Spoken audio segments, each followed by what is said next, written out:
पश्चिम बंगाल के हुगली जिले में स्थित रामबाग नेताजी महाविद्यालय के संगीत विभाग की एक महिला प्रोफेसर पर गंभीर आरोप लगे हैं। एक पूर्व छात्रा ने दावा किया है कि प्रोफेसर तन्या पाल चौधरी ने उसे नजदीकियां बढ़ाकर समलैंगिक संबंध के लिए दबाव बनाया। छात्रा का कहना है कि पहले प्रोफेसर दोस्ती करती है, फिर उसी के घर की ऊपरी मंजिल में किराए से कमरा लेकर रहने लगती है और इसके बाद प्रोफेसर ने प्रेम प्रस्ताव दिया और जब छात्रा ने इनकार किया तो मानसिक और शारीरिक प्रताड़ना शुरू हो गई। छात्रा ने यह भी आरोप लगाया कि प्रोफेसर आत्महत्या की धमकियां देती थी और कई बार प्रयास भी किए।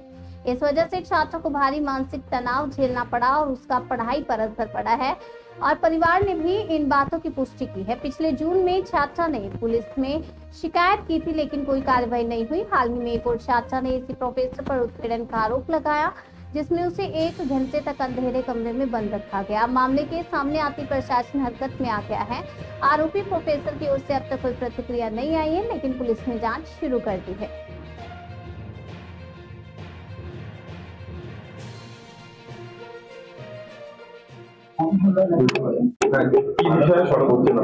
আমরা একটা বিষয়ে সরব হচ্ছে তনয় পাল চৌধুরী যে দিনের পর দিন ভালো মুখোশটা চালিয়ে যাচ্ছেন, সেই ভালো মুখোশটা মানে ভেঙে যেন ওনার খারাপ মুখোশটা, খারাপ দিকটা সবার সামনে আসে এবং উনি দিনের পর দিন যে বিশেষ করে উনি যে ছাত্রীদেরকে টার্গেট করেন, এক একটা বর্ষে এক একজন ছাত্রীকে উনি টার্গেট করে রাখেন এবং বিভিন্নভাবে ম্যানিপুলেশন করেন যে আমার শরীর খারাপ, আমার এই খারাপ, আমার সাথে থাক, আমার পাশে থাক, ঠিক আছে। আর সেইভাবে আমিও ওনার পাশে ছিলাম এককালীন, কিন্তু দিনের পর দিন যখন দেখছি ব্যাপারটা উনি আমাকে থ্রেটের দিকে যাচ্ছে, আমার বাবা মাকে গালিগালাজ, আমাকে গালিগালাজ দিচ্ছে এবং আমি যেখানে পড়ি সেখানেও বলা হয়েছে যে আমাকে নাকি সেখানে আর পড়তে দেওয়া হবে না, আমার লাইফ কেরিয়ার বরবাদ করে দেবে। সেই জন্যই আমি এতদিন চুপ ছিলাম। তার সাথে সম্পর্ক হয়েছে আমি 2020 যে নেতাজি মহাবিদ্যালয়ে ভর্তি হয়েছি, কিন্তু সেই টাইমে লকডাউন চলছিল। 2021-এ উনি আমার বাড়িতে আমার প্রথমে বার্থডেতে আসেন 21-এ। তারপরে আমার বাড়িটা যেহেতু ওপরটা ফাঁকা ছিল, উনি আমার বাড়িতে ভাড়া নিতে চান। তারপরেই এখানে আস্তে আস্তে আমার বাবা মার বলতো যে আমার বাবা মার মেয়ে নাকি উনি, বড় মেয়ে, ঠিক আছে, আমাকে নিজের বোন, দিদিকে নিজের বোন বলে উনি সবার সামনে আমি ওনার মেয়ে, আমি ওনার মেয়ে, আমি ওনার বোন, সেইভাবেই উনি চালাতেন ব্যাপারটা। কিন্তু আস্তে আস্তে যে ওনার বোনটা বোন নয়, আস্তে আস্তে যে সেটা কোন দিকে এগোচ্ছিল সেটা আমি বুঝতে পারি এবং আমি বলি যে আমি সেই ধরনের মেয়ে নই। আঘাত ছিল বলতে উনি সমকামিতার দিকে এগোচ্ছিলেন। সমকামিতা বললে ভুল হবে, উনি বাইসেক্সুয়াল একজন পার্সন। কারণ ওনার যে আগে বিবাহ হয়েছিল সেটা ডিভোর্স হয়ে গেছে। এবার তারপর থেকে উনি আমার সাথে, তারপরে আর কার সাথে কি করেছে আমি জানি না, কিন্তু এখন জানতে পারছি যে ওনার বিভিন্ন জায়গায় বিভিন্ন মেয়েদের সাথে নাকি মানে উনি লেসবিয়ান সম্পর্ক করতে চেয়েছিলেন, কিন্তু তারা রাজি না হয় সবাই সুইসাইডও নাকি করতে গেছিল। এবার আমার সাথে যখন জিনিসটা ঘটে আমি ওনাকে বলি যে আমি স্ট্রেট ওম্যান, ঠিক আছে। তারপরে দিনের পর দিন যখন উনি বলতেই থাকছেন আমার সাথে প্রেম কর, আমার সাথে প্রেম কর, জিনিসটা বাজে জায়গায় এগোচ্ছে। সুইসাইড করার টেন্ডেন্সি ওনার মধ্যে বহুত পরিমাণে আছে। আমি সেটারও খুব ভয় পেয়েছিলাম যে আমাকে যদি ফাঁসিয়ে দেয় সুইসাইড করে। তো একদিন এরকমও পর্যায়ে হয়েছে যে উনি এই বদ্ধ ঘরের মধ্যে আমাকে ঢুকিয়ে নিজের হাত ঠুকে গেছেন, নিজের মাথা ঠুকে গেছেন যে আমি মরে যাব, নয় তোকে মেরে দেবো, নয় আমি নিজে মরে যাব। নিজের হাত ঠুকতেন এবং আমি প্রচন্ড একটা ভীতু মেয়ে, ঠিক আছে, মানে আমি এগুলো সহ্য করতে পারি না। কারণ আমি ছোটবেলাতে আমার বাবা মাকে কোনোদিন এরকম ভাবে দেখিনি যে আমাকে ভয় দেখাচ্ছে, ইয়ে করছে। আমি বাড়ির ছোট মেয়ে, সাধারণত আমি এইভাবে বড় হইনি। তো উনি যখন এই জিনিসগুলো করতেন আস্তে আস্তে আমার বাবা মার থেকে আমাকে সরিয়ে নেওয়ার চেষ্টা করা হয়েছিল। আমার বাবা মার নামে এমন এমন কিছু কথা বলতো যেটাতে আমি ভাবতাম যে আমার বাবা মা এতটাই খারাপ। এবার আমি যখন আমার বাবা মার ইয়েতে বলতাম যে না আমার বাবা মা তো এরকম নয়, এরকম নয়, না তোর বাবা মা এরকমই, তোর বাবা মা এই কিস্তি দিয়ে উল্টো পাল্টা কথা বলা, ঠিক আছে। তারপরে যখন আমি ওনার এই ব্যাপারগুলো বলতে থাকি যে তুমি আমার বাবা মাকে গালাগাল দিতে পারো না, সেই রাইটটা তোমাকে আমি দিইনি, তারপর সে বলে তোর বাবা মা যেরকম আমি তো সেরকমই বলবো, ঠিক আছে। আমার বাবা মার উপর একটাই রাগ, কারণ আমার বাবা মা চায় না যে ওনার সাথে আমি এত ক্লোজ হই, কিন্তু উনি আমাকে বারবার এইভাবে ম্যানিপুলেট করেন যে ওনার খুব শরীর খারাপ, ওনার পাশে কাউকে একটা চাই, ঠিক আছে, আর আমি সেই সাথটা ওনাকে দিই। এবার সেই জিনিসটা দিনের পর দিন এমন একটা পর্যায়ে চলে যাচ্ছিল যে উনি ভেবেছিলেন সারা জীবন আমি ওনার সাথে কাটাবো, বিয়ে করব না, কোনো ছেলেকে ভালোবাসতে পারবো না, কিছু না করব, ঠিক আছে। এবার আস্তে আস্তে যখন আমার বাবা মা সেগুলো জানতে পারে, একদিন খুব এক্সট্রিম পর্যায়ে চলে যায়, আমাকে গায়ে হাত তোলা হয় ওনার ফ্ল্যাটে, আমি সেন্সলেস হয়ে যাই। তখন উনি নিজেই ভয় পেয়ে যান ব্যাপারটাতে এবং আমাকে বলেন তুই আমার সাথে রিলেশনশিপে থাকবি কি থাকবি না তুই বলে দে। আমি তখন বলি তোমার মতো এত টক্সিক পার্সনের সাথে আমি রিলেশনশিপে, মানে যেই ভাবেই হোক, আমি ম্যাডামের সম্পর্কও চাই না, দিদির সম্পর্কও চাই না, কিছু সম্পর্ক চাই না তোমার সাথে। এবার তখন উনি নিজের নার্ভের ওষুধ, ওনার নার্ভের অসুখ আছে, নার্ভের ওষুধ খেয়ে আমাকে সুইসাইডের ভয় দেখিয়ে সুইসাইড করতে যান। তারপরে ওনাকে হসপিটালে নিয়ে যাওয়ার, মেয়ে ভর্তি হয়েছিল, আমার মেয়ে সেখানে গান শোনে। তো একদিন হঠাৎ করে আমাকে ফোন করে বলছে, মানে মেঘার সাথেই বলছে যে তোর একটা রেকর্ডিং করব। তো রেকর্ডিং করব, আমাকে বলছে যে কোথায় করতে হবে রেকর্ডিং, বলছে কলকাতায়।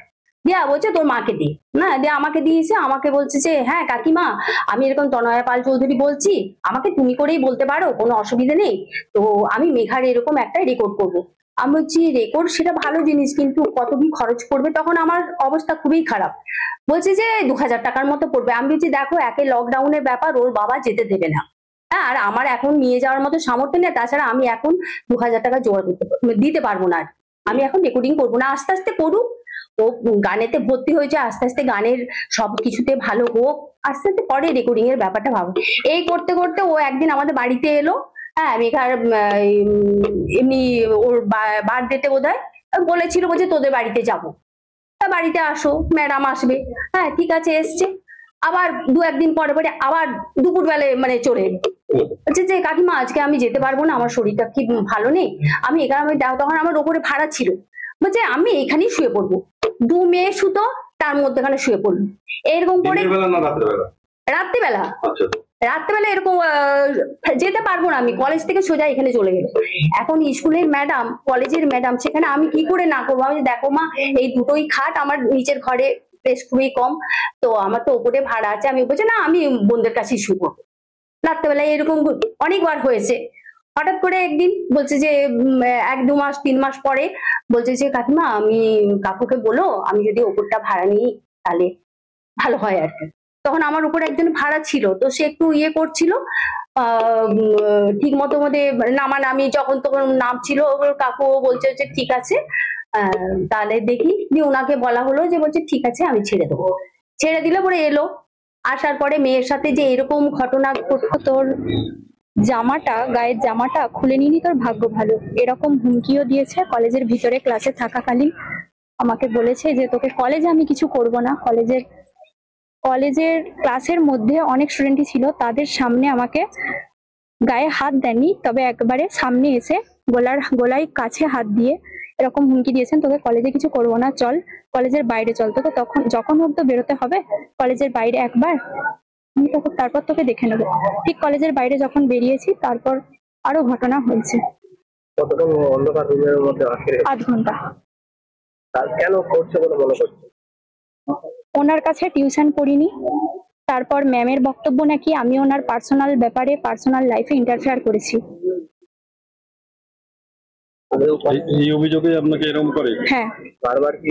বারবার ক্লাসে, হ্যাঁ ক্লাসে অন্যান্য সব মেয়েদের কাছ থেকে আমি শুনেছি যে এরকম ম্যাম ভালো টিউশন পড়ান, এই করান সেই করান। তাদের মুখের কথা শুনে আমার মনে হয়েছে যে সেই মেয়েগুলো আমাকে টিউশন পড়তে জোর করছে। তা ম্যাম জোর করাচ্ছে নাকি সেটা তো জানি না, কিন্তু বলেছে এরকম খবর আছে। এই জন্যই কি এরকম রাগ? হ্যাঁ। তারপর কি হলো? অন্ধকার রুমে রাখলো, তারপর পাখা চালাইনি, আলো চালাইনি, আমার পায়ে জুতো নেই, ফোনটা নিয়ে নিয়েছে, দিয়ে সুইচ অফ করে দিয়েছে। আমার বাবা মা ফোন করছে বারবার, পাইনি, ব্যাগ ম্যামের কাছে। তারপর কিছুক্ষণ পরে অন্ধকার রুমের কাছেই যে আবার বলে এলো যে তোর তুই আমার সাথে যে ব্যবহারটা করলি, এটার জন্য তোর গায়ের জামাটা খুলে নিনি, তোর ভাগ্য ভালো। কত নম্বর রুম আছে আমাদের? কত নাম্বার রুম তো স্যার আমার মনে নেই, কিন্তু আমার মিউজিক ডিপার্টমেন্টের পাশের রুমটাতেই। ম্যাডামের নাম কি? তনয়া পাল চৌধুরী। কোন বর্ষের ছাত্রী? আমি মিউজিক ডিপার্টমেন্টের ছাত্রী। কত বছর? আমি 2nd সেম। এই নিয়ে কি থানায় জানাবেন? তারপরে কি করলেন? কালীপুর বাজারে কি হয়েছিল কালকে?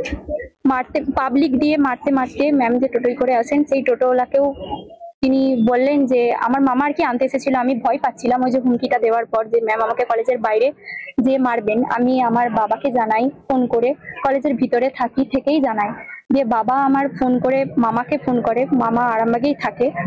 তো আমিও ফোন করি মামাকে, যে মামা বললো তুই কলেজ থেকে বেরোবি না, কলেজ থেকে বেরোলে সামনের গেট দিকে বেরোবি। আমি ভয় পাচ্ছিলাম, ম্যাম তো আমাকে হুমকি দিয়েছেন বারবার কলেজের ভিতরে যে এরকম তুই কলেজ থেকে বাইরে বেরোলেই, আমি একা নয়, আমি সংসদের ছেলেদেরকে নিয়েও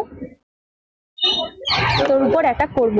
আমি সেই ভয়ে আমি সেই ভয়েতে আমি কলেজের পিছনের দিকে যে গেটটা আছে সেই দিকে বেরোই। সামনে আমার মামা চলে আসে, আমি বেরোই। দিয়ে সেই কলেজ থেকে বেরিয়ে যাওয়ার পর ম্যামও দেখি আমাদের সামনাসামনি হয়। দিয়ে আমার মামাকে অপবাদ দেয় যে এরকম একটা ছেলে নাকি, কলেজের বাইরে পার্কের সামনে কলেজের বাইরে হয়েছে। দিয়ে মামাকে অপবাদ দেয় নাকি যে মামা আমাকে নিয়ে পালাচ্ছে, একটা কলেজ থেকে কলেজ স্টুডেন্টকে নিয়ে পালাচ্ছে, যার গলায় আইডেন্টি কার্ড আছে, কলেজ যত থেকে নিয়ে পালাচ্ছে। সেটা শুনে পাবলিক যে একজন প্রাক্তন ছাত্রী নিয়ে যেটা আপনি বলছেন সেটা আমাদের এখতিয়ারের মধ্যে পড়ে না। উনি এখন আমাদের বর্তমানে স্টুডেন্ট নয়। আর ওনার বাড়িতে আমাদের কোনো অধ্যাপিকা ভাড়া ছিলেন কি ছিলেন না সেটা আমার জানা নেই, এবং সেই প্রশ্নটা উনি থানাতে যেতেই পারেন। অ্যাজ এ সিটিজেন, আরামবাগের একজন বাসিন্দা হিসেবে তিনি যেতেই পারেন। সেটা তখন রানিং ছিলেন যে উনি বোধহয় 21 সালের স্টুডেন্ট ছিলেন, খুব সম্ভবত সেই সময়। তিনি যদি সেই সময় কোনো অভিযোগ করেছিলেন, আমি তখন দায়িত্বে থাকিনি। আর ওই বিষয়টা নিয়ে যেহেতু উনি আমাদের এখন স্টুডেন্ট নয়, এই বিষয়ে আমাদের কোনো বক্তব্য এখন নেই বর্তমানে।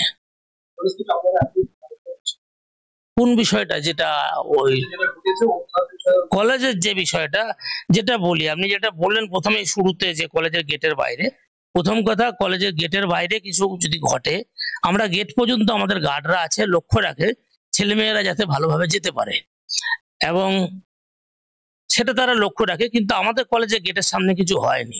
এটা ওই আমাদের কলেজ থেকে কিছুটা গিয়ে আমরা যেটা শুনেছি, যদিও বাইরের বিষয়, এই বিষয়ে আমার কোনো প্রতিক্রিয়া নেই, যেটা শুনেছি আমার কলেজের গেটের সামনে হয়নি।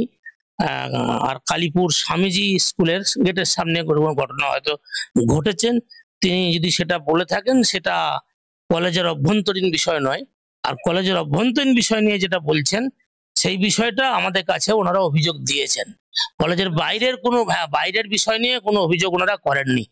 সেই বিষয়ে আমাদের আজকে গভর্নিং বডির যারা অভ্যন্তরীণ সদস্য আছেন তাদের নিয়ে আমি বসেছিলাম। গতকাল আমি ছিলাম না, কলেজের অধ্যাপকদের একটা ক্যাশ প্রমোশন ছিল, সেখানে আমি গেছিলাম। তা যার জন্য যিনি দায়িত্বপ্রাপ্ত ছিলেন গতকাল, আমি সেই ম্যাডামকেও আজকে ডেকেছিলাম, তিনিও ছিলেন। তার সামনে যেহেতু ওনারা একটা অভিযোগ করেছেন, আমরা প্রাইমারি ইনভেস্টিগেশন করি, কিন্তু এটা মাথায় রাখবেন যে আমরা কেবলমাত্র প্রাইমারি ইনভেস্টিগেশন করতে পারি। আমাদের মাথার উপরে গভর্নিং বডি, অ্যাপেক্স বডি আকারে আছে। আমরা এই বিষয়টা নিয়ে পরবর্তীকালে এই ঘটনার সত্যতা যাচাই করার জন্য ওনারা এরকম অভিযোগ করেছেন, ম্যাডাম সেই অভিযোগ অস্বীকার করছেন। সুতরাং উভয় পক্ষকে একসঙ্গে বসিয়ে পরবর্তীকালে গভর্নিং বডিকে দিয়ে এর পুঙ্খানুপুঙ্খ যদি সত্য ঘটনা থাকে, কলেজ তার যথোপযুক্ত ব্যবস্থা